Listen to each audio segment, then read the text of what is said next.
All right, Shah, thanks so much for coming. How are you doing? I'm doing good. How are you? I'm good.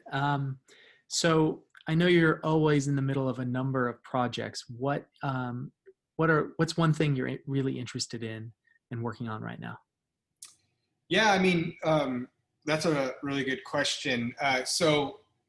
My work kind of focuses on conservation technology, basically how you bring in technology into conservation projects, and that's kind of evolved over time. But I would say the thing that I'm most really interested in nowadays is more equitable access of tools for conservationists and ecologists, kind of most notably through open source and low-cost applications of things like sensors or other kind of bespoke user-centered design sort of technology.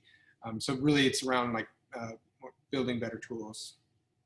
That's cool. So every time I talk to you, you're either just getting back from or preparing for some epic adventure and expedition um, around the world. COVID, I'm sure, has kind of locked you down in one place. Um, can you kind of give an example of like one recent place that you've been, even before lockdown?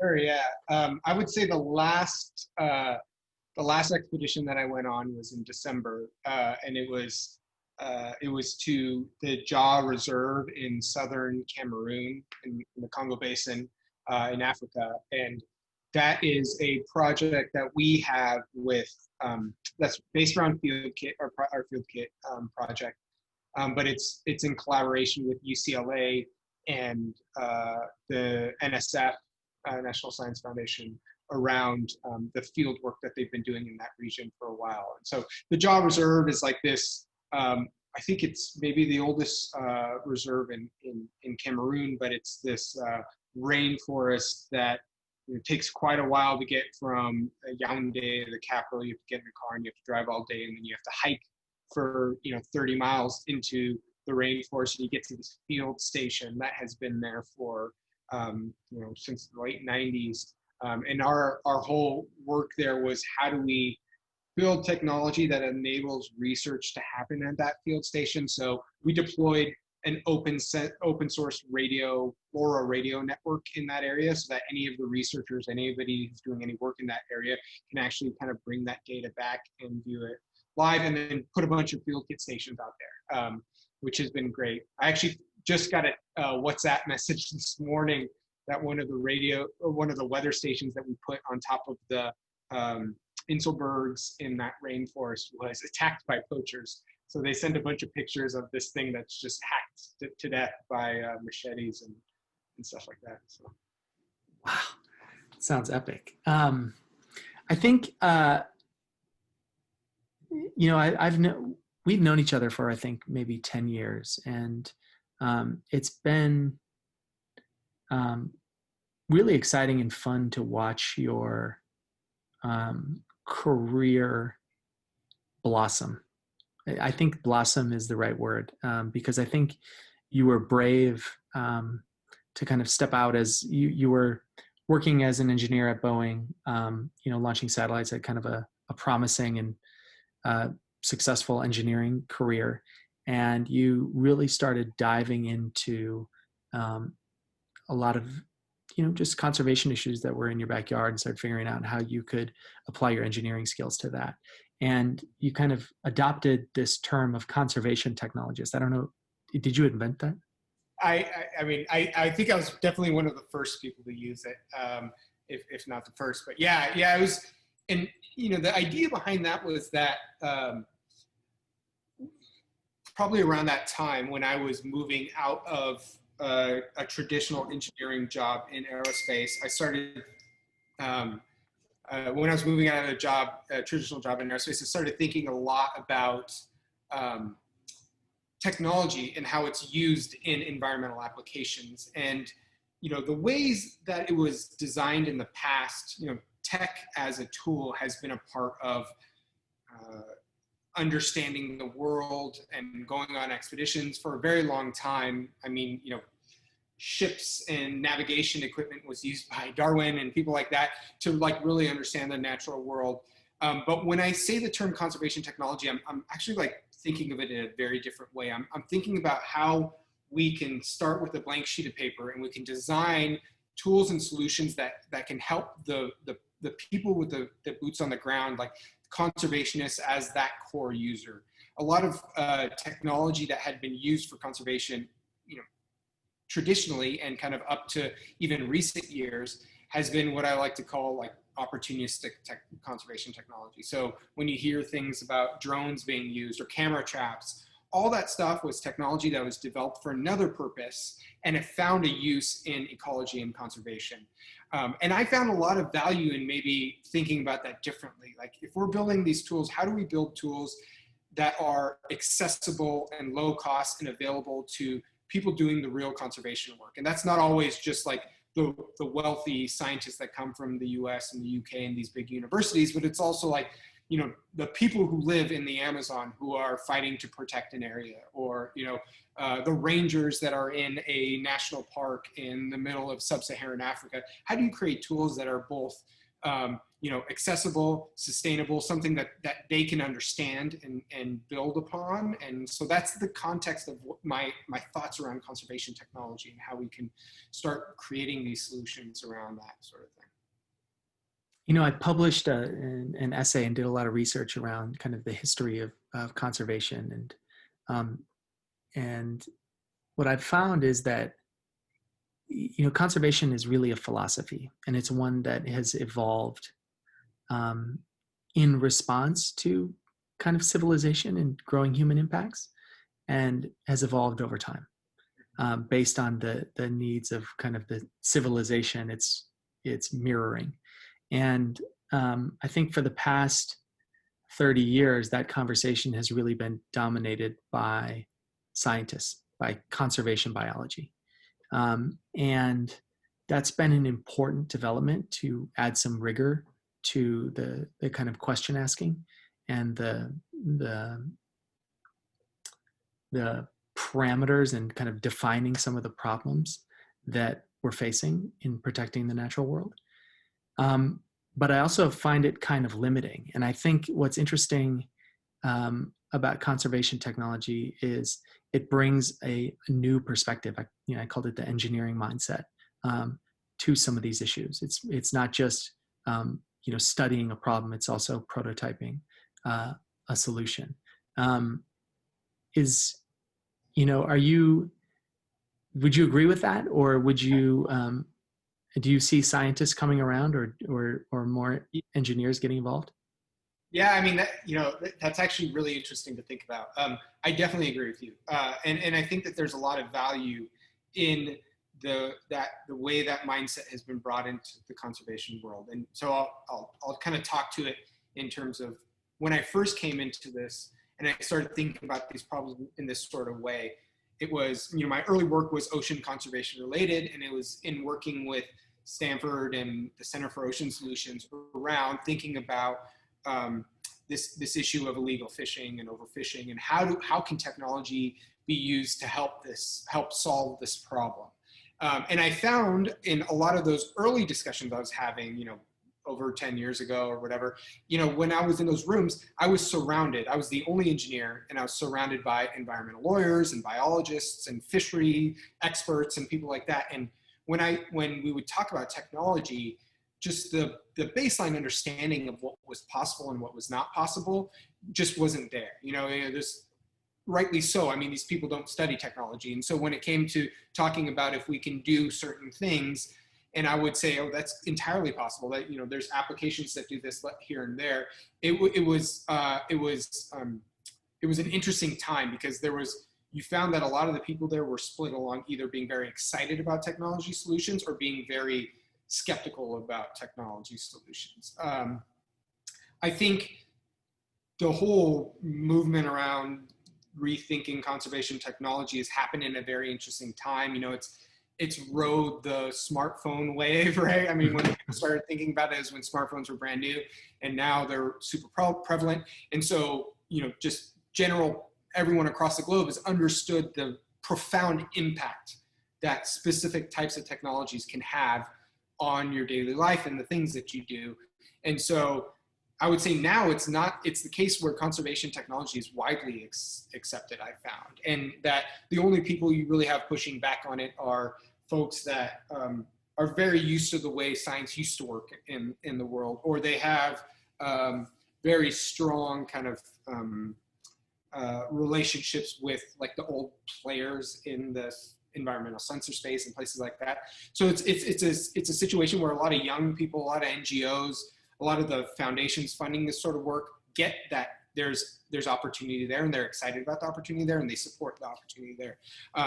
And now you even see, like, you know, giant NGOs like WWF, or, you know, them hiring conservation technologists or conservation technology engineers as like a profession, something that people can actually go to, which when I first started talking about it, it wasn't quite a thing. It was, you know, engineers were all the way in another building, and they would just come in as needed. And now they're sitting alongside kind of the VPs of these organizations. So, well, I'm glad to hear your thoughts on not just kind of parachuting in with solutions and tools, but really thinking about building tools that empower people, local people, wherever they may be, to start to inquire and ask questions about their world and get the data and the information that they need to make decisions. I like the way you're thinking about that. I think that kind of leapfrogs some of the mistakes that science has made over the past few decades, especially in terms of kind of parachute science and a lot of these natural areas that you know, have communities there that understand them better than the scientists do. So I'm glad to hear that's how you're thinking about it. You have a really interesting position because you straddle these two worlds: the science world, understanding deeply a number of the challenges facing the natural world, and the technology world, understanding what tools and technologies are becoming available and what the scope of possibility is. And so from that viewpoint, I am so eager to see how you do research, both on new tools that are coming available, or in particular, you know, different parts of the world or ecosystems that you are being asked to help protect. So would you be willing to share some of the stuff you're doing? yeah, I mean, I might want to step back first and just talk about the way that we go about problem solving. Everything that we do at Conservify, and just kind of all the work that I do in general, is always a collaboration between my team and whoever else that other organization is. It could be a university, it could be a nonprofit, or a community group. And that's structured in a way very intentionally, because we come into this problem as the tool maker, as people who just understand the technology part of it. And it might be an issue that we've worked on 100 projects that do this sort of thing. We have a very deep understanding of the science or the conservation there, but I, in working with our partners, would never act like that. I always act like the ignorant engineer to try and understand what the real problem is. And the reason why is because we're trying to understand at a very deep level what we're trying to solve for. A lot of times we have partners who come to us that say, hey, this is our problem. We have a problem with poaching and we need a drone to solve that. And that's not something that I build. I don't say, okay, you want us to build a drone because that's what you came and told us to do. It's something where I say, okay, you have a problem with poaching, and let's understand the situation. Where is the poaching happening? What's the size of the reserve that you're working in? What's the legal structure that what happens if you find a poacher? What kind of evidence do you need to understand when it comes to poaching? The people who are working there in those communities, what's their technology knowledge? Are there cellular networks in those areas? And so there's all these questions that I ask around understanding what the problem actually is before we go and even start to dream about designing a solution. And one example of that is I did a bunch of work in the Caribbean years ago, and there was one project that they came to me because they wanted drones for MPA, Marine Protected Area Monitoring. And so they had one area where they just kept on talking about, we need drones for this, we need drones for this. And then it was on the south part of the island. Basically, we got a bunch of trucks and we drove down to the island, to that part of the island. And they took me up to this vantage point and they said, all the illegal fishing happens right here. And this is where you could see it all. And we need a drone to capture all this. But, me standing there on the ground looking at the situation made me realize that really honestly, all they needed was a pair of binoculars, and they needed to pay a guy or give a guy a bunch of beer to sit there and watch. And like, they could do the same thing that a drone could do. A drone wouldn't work because there was no electricity in that region, that the winds on that cliff that they were working at were constantly high. So it was very hard to launch a drone. There's all these things, these issues around it. And so when I encounter things like that, I always walk it back to say, like, how do we actually understand what you actually need and how we can be a part in solving for that solution. So we start with a lot of discussions. We start with, a lot of times, if we're deploying something in the field, like, it helps to be actually in the field and like look around and see the situation that you're dealing with. This is something that I learned in a lot of the work that I do with Engineers Without Borders, is you can't build a project, you can't build a civil engineering project without actually seeing the place that it needs to be built. And we treat conservation technology in the same way, as that, if it works out for us to do that, it really helps to understand that, because the number of times we've kind of designed something in this lab and then taken it out into the middle of the field and just had 1,000 things go wrong with it because we didn't fully understand the situation, is just something I don't want to continue to deal with. And so a lot of our early work happens with understanding the problem, talking a huge amount with the partners, and kind of documenting the sort of issues and going through really what the design process would be for a lot of like user-centered design sort of work. That's where we start with a lot of the things that we do. Yeah, I was just going to say, it sounds a lot like the user-centered design process. Very much is, yeah. Um, Which I think is an important thing to distinguish within conservation technology, because, the way conservation tech moved over the last 10 years, you had this, it was maybe like a lot of the scientists thought it was very skeptical, and it was small projects here and there.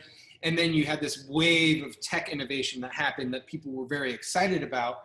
And it almost like went too far. I mean, I would say it definitely went too far, in that like people think that you can have an app or a drone or a, XY machine learning, AI, all these buzzwords can solve all their problems without people actually understanding what's needed for that technology and what the actual problem was. And so I would say, like, maybe 3 years ago, I started pushing back on all that, saying, no, let's talk about what you really need, and then let's design that. Yeah, definitely. I think, people ask me what the most important conservation technology is, and I tell them it's actually the smartphone, just because it connects people in so many interesting and important ways. Cool. Well, do you have an example of like how this looks, like how you start to scope a problem?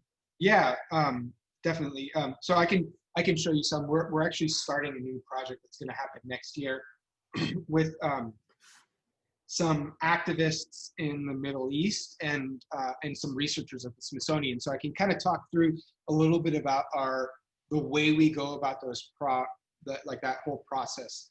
But before we get to this point, most of the stuff that we do usually comes through just people reaching out to me, or like folks that I know through Nat Geo and other areas that are dealing with the problem that they don't really know how to solve. So they come and say, hey, we have this interesting problem. It's an issue because the tools are too expensive, or something doesn't exist that does this sort of thing, or we can't create something that is at a low enough price level that it actually makes a difference. This is the initial conversation that comes up, and so we start to understand it more. So maybe I'll share my screen and we can talk a little bit about it. Okay. So the way that we work when it comes to our projects is usually we have that initial conversation with the partners. And so One of the things that I make sure with whoever our partner is that they have a very strong relationship with the community that they're working in. So I know you mentioned earlier the issue around parachute science. So that's something we're very kind of very interested in is ways that we can enable science that happens from the community of those regions. And so just to kind of give a little context of this project, the one I'll talk through our process with was one that we were approached by researchers at the Smithsonian in DC that were working with activists and scientists in the Middle East that wanted to better understand what was happening in relation to marine mammal strandings. So from what I understand, marine mammal strandings in much of the world, that data is not very well collected. And it's very interesting for researchers to understand why these strandings are happening. And at the same time, it's very hard for them to understand the types of species that are being stranded because in a lot of countries, it's very difficult to bring out biological material. So if you were to take a sample of that whale or dolphin that is on the beach, you can't actually get it out of a place like Qatar. It's super complicated, but there's activists and scientists on the ground there that want to document those sorts of things. And so I was approached by these people to think through how technology can help to enable that. And so usually that starts in a Google Doc. We will like start one between my team and the researchers where we'll try and document a lot of the information around that.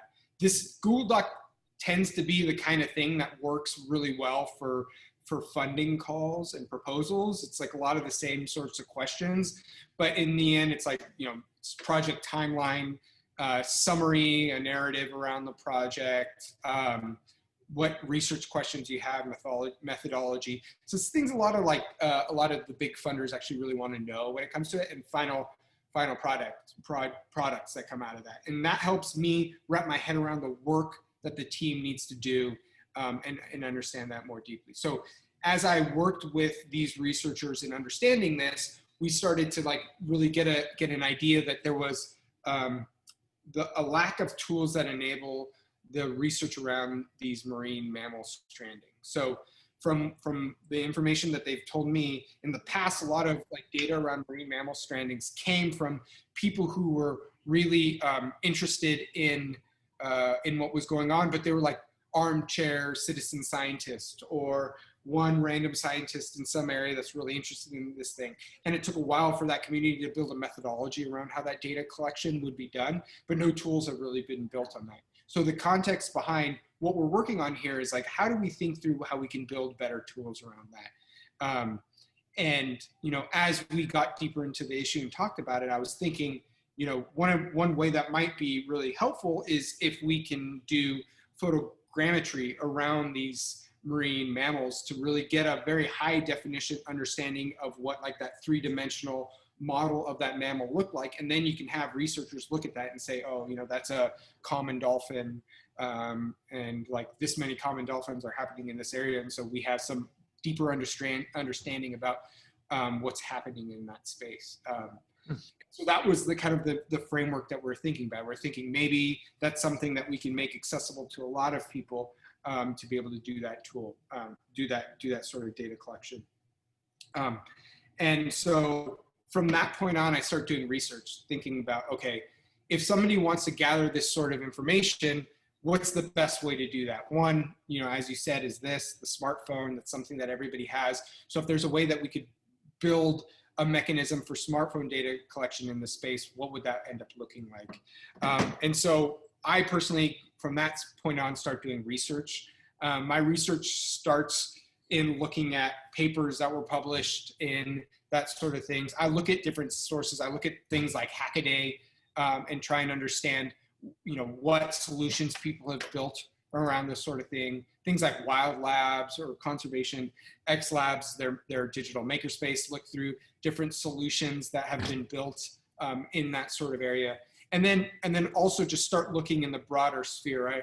I spent a lot of time looking at how these technologies have been adapted for other industries, you know, the shipping industry, for what it does in VR and AR and stuff like that.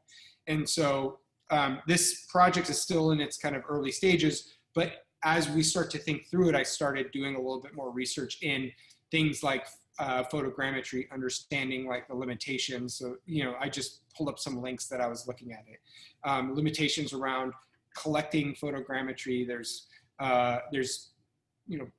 smartphone-based photogrammetry that's been done, and also DSLR-based stuff, which I'll show in my notes as I go through it. But like really understanding the capabilities of where we're at with technology to be able to do these sorts of things. And then also in thinking through the way that data is collected. So you see this video that's playing right here. It's showing someone doing photogrammetry of this fire pit here, and it's just somebody in their native photo app taking a bunch of pictures. But I'm thinking, if somebody out there is trying to gather data, important data around these stranding events, there's a bunch of questions that you need to ask them. And then how do you have a user really think through the best way to do this? Like this person's just running around taking a ton of pictures, but like, how do you know how many pictures you have to take? Like at what angles, what's kind of the best possible research around that.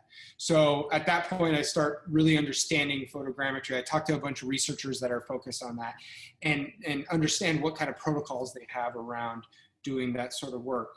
And those protocols would then end up being built into the app as the UI. So whenever I build a tool, I don't think about how do I build a tool that a senior scientist at the Smithsonian will use. I think about how do I build a tool that a fifth grader could use, and then realize that like we need to guide them through the process around that data collection so that it creates something that's actually going to be useful for anyone, and it doesn't create a situation that like ostracizes certain people because they don't have a Western education or they don't have an engineering education or whatever it ends up being. And so a lot of that stuff goes into how we kind of think through that. And we think through, using photogrammetry tools, building AR functionality into the app to help guide through the UI. And we do a lot of research in terms of like what sort of scanning abilities there are to do that.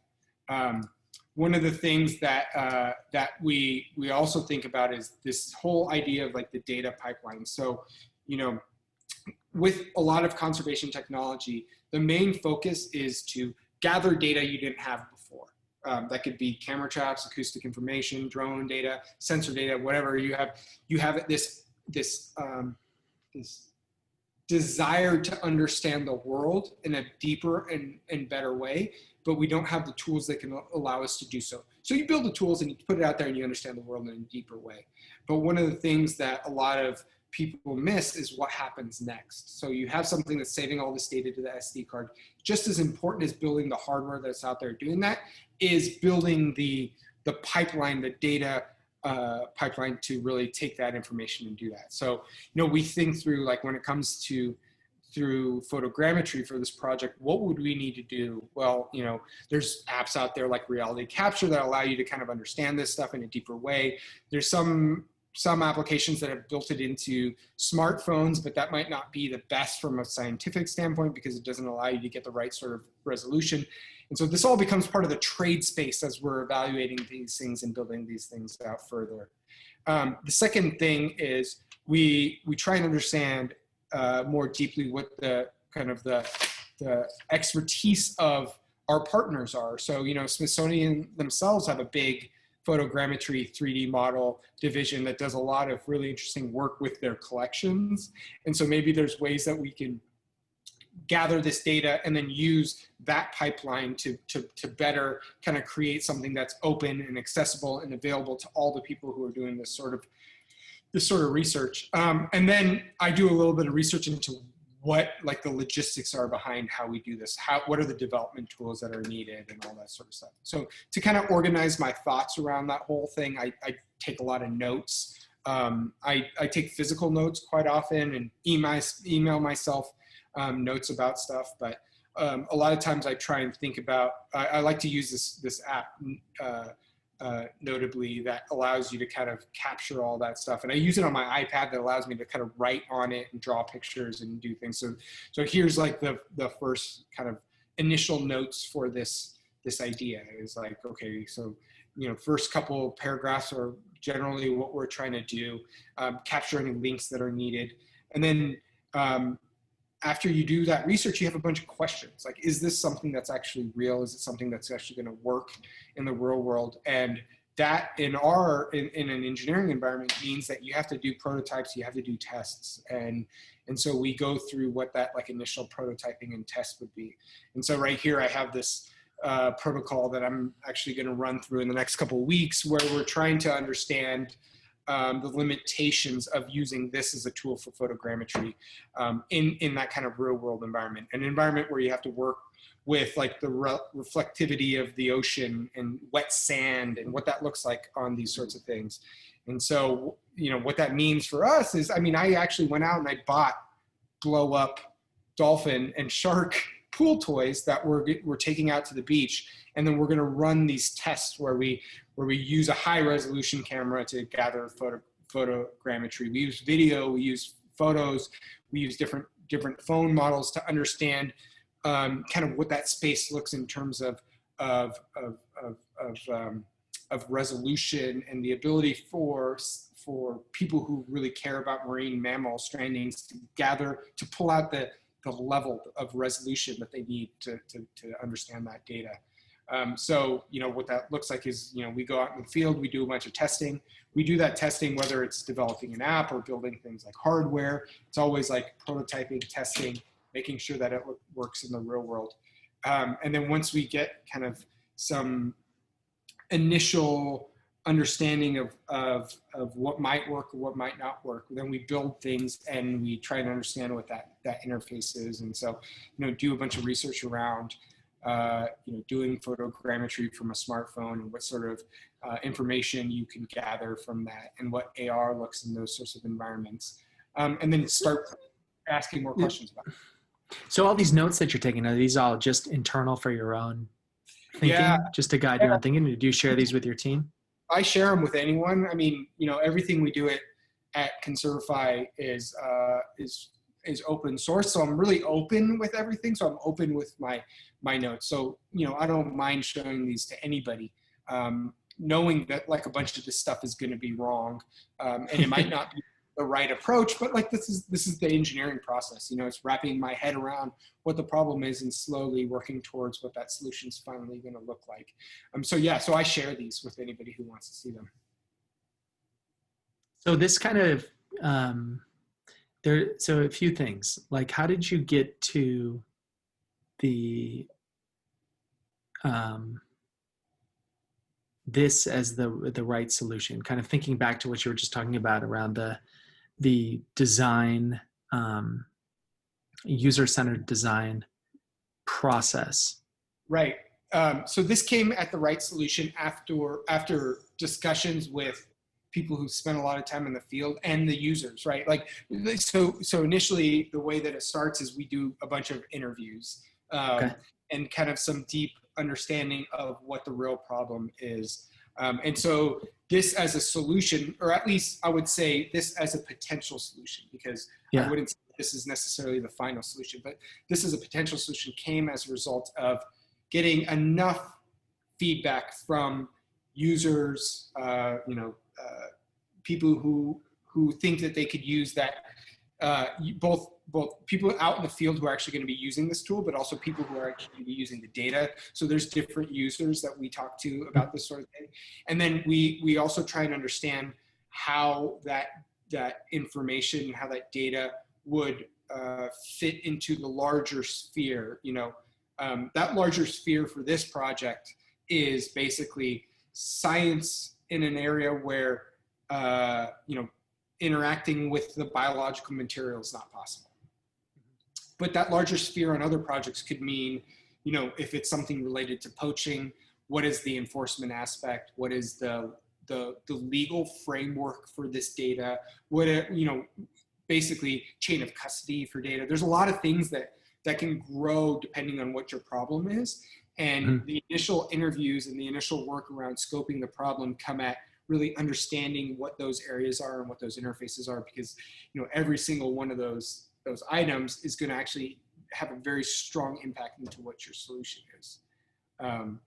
I remember I had a really great meeting some years ago with somebody who was very high up at the Coast Guard in terms of enforcement, and he had a lot of frustration around drones being used for marine enforcement sort of things, because people were constantly coming to him with these, I have a great idea, this is what I want to do with it, here's how you can solve it. And when it comes to enforcement of illegal activities, everything that you don't see as an engineer or a toolmaker actually matters more. Like where that data is, how that data is verified from a GPS and time standpoint, how you can actually get the real outcome of the data from from what you're actually collecting. And one of the things that he did that actually resonated quite a bit for me during this meeting was that he showed a bunch of pictures that were taken from a drone of fishing vessels, and then asked everybody to tell him what was legal fishing and what wasn't. And this was a room that was full of, the world's leading experts in illegal fishing, and not a single person could tell him either way. And that really resonated with me because there was just so much excitement around using this technology for it, when, really like the situations where that technology would be 100% useful are such a small subset of the actual bigger problem. So really understanding that is the most important part before you even get into this whole, note-taking, testing, prototyping phase. So don't let the novelty of the technology distract you from the pragmatism of the actual problem and potential solution. 100%. And that happens constantly. It's a huge issue within conservation technology right now. If you talk to anybody in that space, in the conservation world, about AI and machine learning, you'll hear the same thing. Everybody thinks these tools are going to solve everything, when the limitations and a lot of like the actual details behind this tool are game changers. They're going to make it not possible at all. And I think that's a really important thing to think through. And you need to really get a strong understanding of that before you even get into a situation where you're building prototypes, where you're testing things out in the field, or doing whatever else you need to do. I just finished a book called Beyond Polarization. It's a history of have you read this? No, but I have it. I have not read it, but I own it. So it's an interesting history of how the California marine protected areas came to be, from kind of a policy perspective. And it is a wild story. And they did a great job kind of collecting all these different oral histories from all the different parties and all the different battles and meetings. And it's really a miracle that was passed, and it's become such a success story for the kind of model of marine protection.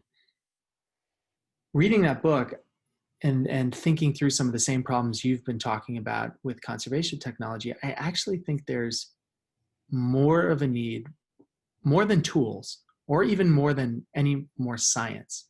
I think we need to start thinking about conservation design in a way that thinks about the engagement with people and stakeholders as the number one issue, and like the technology and the science supplement that. But they take that community design aspect and make it the centerpiece. Because if you go ahead. I was just going to say I totally agree with you, and it's something that I actually have kind of developed a framework that we run our projects by, that before I used to call it design for conservation tech, to kind of think through like, how do you answer those questions in the right sort of way? And then how do you make sure, the other thing we haven't talked a lot about, which is a big thing with conservation technology, and I know you know this, is like, once you actually have that prototype, how do you take that prototype and deploy it and test it and iterate on that deployment and test in a way that like doesn't destroy the project, doesn't ruin the appetites of that technology for the people who are involved in it. Like I say, how do you pilot and test carefully and cautiously? Like, how do you do that in the right sort of way? And that's something that a lot of people don't know. Like, a lot of times people will build up something that they think works well. They'll go on a big expedition. I mean, I've done this a bunch of times. They'll deploy a bunch of them, everything fails, and then they come back and they're like, oh, shit, we got to figure out what we're going to do around that. But I think what you're saying is really important. Cool. Well, we should keep pushing on it. Yeah, and it's actually, I actually gave a small talk for this Design for Conservation Technology as part of Alex Deegan's Duke course that he did a couple of years ago.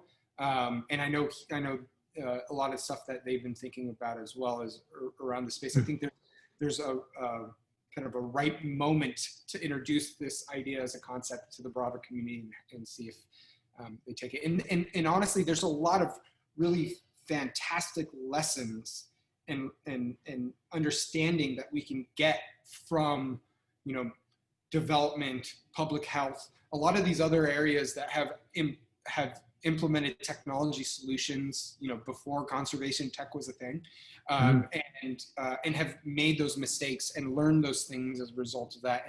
And we should kind of bring that in. Cool. Hey, is there anything else you want to show me, like in terms of tools that you use to do research? You have any other? Yeah, I can actually stop sharing here. Cool. I would, yeah, a lot of the stuff we do is hardware based. So, hands-on. Did a tour of the lab, but we do a lot of prototyping. So creating kind of circuit boards, testing them, deploying them, doing that whole sort of thing. So we talked on this through an app project which is slightly different when it comes to from a hardware standpoint. And you know this quite well, when we have an idea around that, we'll start with development boards, things like, this is quite an old one, but things like Arduinos, and then try and create prototypes of what we're trying to do. Nowadays, the usefulness of these is not quite as much as it was a few years ago, because the ability to actually turn around and get your own board developed and get it back to your house in a week is just it's phenomenal what you can do nowadays. And so we just iterate on developing those sorts of things. So the majority of the work that we do is around field kit and making all these different sensor modules and creating all this sort of stuff. And then also the prototyping around building something like an enclosure. That's much more of a physical thing, and it requires actual testing in the physical world. Yeah, that's a little bit different. But it's a big thing that we do. So you've been, I'm so impressed by your work and your career. I think you've had a really influential role in shifting the way a lot of scientists think about tools and technology, and in particular, conservation biologists. I think you're kind of I don't know if you consider yourself a scientist yourself, but you're certainly, a science adjacent. You're working with a lot of scientists. And the theme for this interview series is around making science better. I've found that so many people, either within the ivory tower or near it, like yourself, have really important ideas about how to make science better. What would you put on that list? Yeah, I think for me, that list is going to be very much in my experience, in that I think that there's a deep value in different frames of thought within science. So, within academic circles, it's interdisciplinary work. But I think that there's a lot of opportunity in the gaps in the seams between things, and bringing in somebody who doesn't know anything about your problem to look at your problem in their own kind of worldview has profound effects on the actual solution that you end up creating. So in my case, it's, as an engineer who spent his professional life in satellite technology, space technology, coming in and seeing the issues that ecologists are facing, and swamps and deserts and glaciers and stuff like that. I saw things differently than a lot of the scientists in that space, or even I would say the people who did engineering in that space. It was just a completely different mindset that came in. And I think that diversity of thought and skill set is an important thing for doing science better. And I would even maybe extend it that, like, I think that there's value in creating a mechanism to bring in people who are interested in science and passionate about science, but aren't scientists, to contribute to science. And so, for us at Conservify, it's around how do we bring in engineers and technologists to help with these ecology and conservation projects. But it could be, like, how do you bring in, graphic designers and data, information graphic people into better communication of science? Like, how do you facilitate those interactions between the people who know the deep, deep science and the people who know the things that are going to help benefit that deep, deep science? And I think the great thing is that it seems like the new generation of scientists that are coming out through academia get this, they understand this, they understand the value of, like, science communication and, like, these sorts of other skills outside of just hard, submitting papers and stuff like that. And so I think things are slowly changing over time, but I think it's just going to make everything a lot easier and a lot better. And by getting more people involved, it opens the access to these sorts of things. Conservify and FieldKit are nonprofits, and so we're not directly affiliated with a university. So for me to, like, look at the academic journals and understand, like, the most cutting edge research in some of the areas where we're doing work, it's very difficult, because we don't have access to journal repositories and things like that. It's very hard for me to get a paper, and that's, like, bonkers to me. We're doing actual real work out in the world, and we should have access to this knowledge to be able to do that sort of thing. And I think, like, just through, like, bringing in more people under that science umbrella, maybe all that stuff will change. I love it.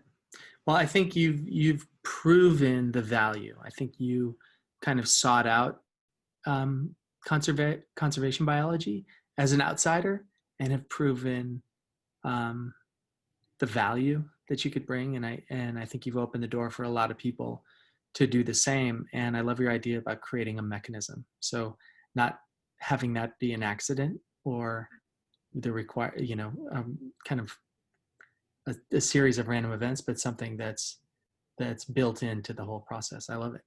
I mean, just to show how much excitement there is about this, like, I was on podcast Ologies with Ali Ward, and at the end of the podcast, this was 2 years ago, 2018, and when at the end of the podcast, I made a call like this. I said, whatever it is that you're passionate about or you're excited about, like, you can help in conservation, so reach out to me. At the end of this, I said that, like, if you're a designer or a translator or whatever it is, like, and I would say since then I've probably gotten like 1,500, 2,000 emails from people who are just random. I've gotten 2 this week from people who listened to that Ologies episode 2 years ago and said, I want to help with conservation. I know X, Y, and Z. I'm good at marketing. How do I help? So there's like this desire to do that, but there's no real mechanism to make that happen. And I think there's a lot of value in that. All right. Well, is the invitation still open? Can people email you? Yeah, no, it's totally still open. All right, cool. Well, thanks, Shah. I really appreciated it, and I look forward to following along with you and everything with FieldKit. Yeah, same with you. Yeah, great.